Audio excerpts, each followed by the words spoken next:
কিছুদিন আগে আমি আসলে একটা ভিডিও আপনাদের দিছিলাম। সেই ভিডিওতে বলছিলাম যে আপনার ফটো আপলোড করলে আপনি অনেক টাকা ইনকাম করতে পারবেন ফেসবুক থেকে। সো এই ভিডিওটা দেখার পর থেকে আপনার ইউটিউবেও আমি ভিডিওটা আপলোড দিছিলাম। কারণ আপনারা জানেন যে আমি যেই ভিডিওটা ফেসবুকে আপলোড দিই ওইটা আবার ইউটিউবেও আপলোড করে দিই। কারণ যেহেতু বানানোই আছে, সো এই জন্য আমি ২ জায়গায় আপলোড করে দিই। ঠিক আছে?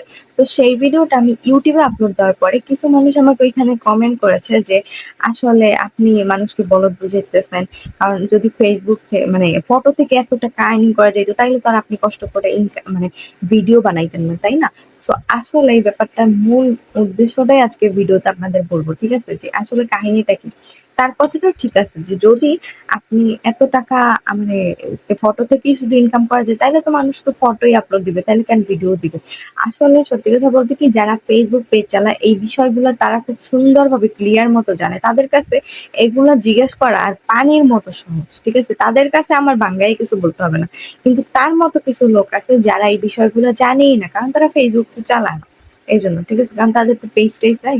অনেকে আছে শুধু এমনি ভিডিও দেখে, সবাই তো পেজ চালায় না। So, সে এই বিষয়ে জানবে না, এটাই স্বাভাবিক। তো আশা করি আজকের ভিডিওটা আপনি আমার দেখবেন, ইউটিউব থেকে হইলো ফেসবুক থেকে হইলো, যদি দেখেন তাইলে আশা করি বুঝতে পারবেন। ঠিক আছে? সো আসল ব্যাপারটা হচ্ছে যে আমরা যে ফটো আপলোড দিই, ফটো থেকে অবশ্যই ইনকাম হয়। আপনারা হয়তো বা জানেন না অনেকেই এখন, কিন্তু যাদের পেজ আছে, যাদের পেজে মনিটাইজেশন অন করা আছে, তারা শিওর জানে যে ফটো থেকে আর্নিং আসে নাকি আসে না। হয়তো বা কম আসে।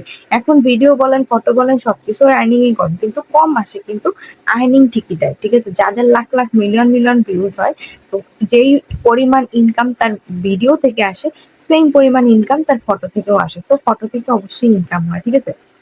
এখন বলি যে যদি ফটো থেকে এত ইনকাম হয় তাহলে আমরা কেন ভিডিও দিই? শুনুন, একটা পেজ চালানোর জন্য জাস্ট ফটোটা হচ্ছে আপনার ম্যাটার করে না। ঠিক আছে? যে ফটোই আমি শুধু আপলোড দিয়ে যাবো, ফটোই আপলোড দিব, এরকম আসলে না। একটা পেজ ঠিকঠাক রাখার জন্য, সুন্দরভাবে গ্রো করানোর জন্য পেজের মধ্যে লং ভিডিও দিতে হবে, শর্ট ভিডিও দিতে হবে, রিলস যেটা আমরা বলি ওইটা দিতে হবে। তারপর হচ্ছে আপনার ফটো আপলোড করতে হবে, টেক্সট আপলোড করতে হবে, স্টোরি দিতে হবে। মানে একটা পেজের জন্য সবকিছু আপনাকে আপলোড দিতে হবে। ঠিক আছে? পেজটাকে ভালো রাখার জন্য। তো যারা বলেন যে ফটো থেকে যদি একটা মানে এত টাকা আর্নিং করা যায়, তাহলে জাস্ট একটা ফটো তুলবো, আপলোড করবো আর টাকা ইনকাম করবো। আসলে ব্যাপারটা এরকম না। কারণ পেজের রিচ এঙ্গেজমেন্ট বলে একটা কথা আছে। এই রিচ এঙ্গেজমেন্টটা ধরে রাখার জন্য আপনার পেজ আপনার সবকিছু করতে হবে। লাইভ ভিডিও কিন্তু করতে হয়। লাইভ ভিডিও করতে হয়। তারপরে আপনার শর্ট আপলোড দিতে হয়, লং ভিডিও আপলোড দিতে হয়। সবকিছু আপনাকে আপলোড দিতে হবে। এবং এটাই কিন্তু সত্যি কথা। তো যারা মানে ওই যে ভাইটা আমাকে বলছে যে এত টাকা যদি সত্যি হইতো তাইলে আপনি এত কষ্ট করে ভিডিও বানাইতেন না। আসলে যারা পেজ চালায় তাদের অবশ্যই ভিডিও দিতে হবে। ভিডিওটা পেজের জন্য অনেক ইম্পর্টেন্ট। ঠিক আছে? ফটো নাইলে ফটোর মতো। কিন্তু আসলে এই ভিডিওটা কষ্ট করে হলেও আমাদের পেজে অবশ্যই দিতে হবে। এটা মাস্ট। বুঝতে পারছেন? তো কষ্ট করে ভিডিও আমাদের অবশ্যই বানাইতে হবে। কিন্তু ফটো হচ্ছে আরেকটা ইনকামের অংশ। আশা করি বুঝতে পারছেন।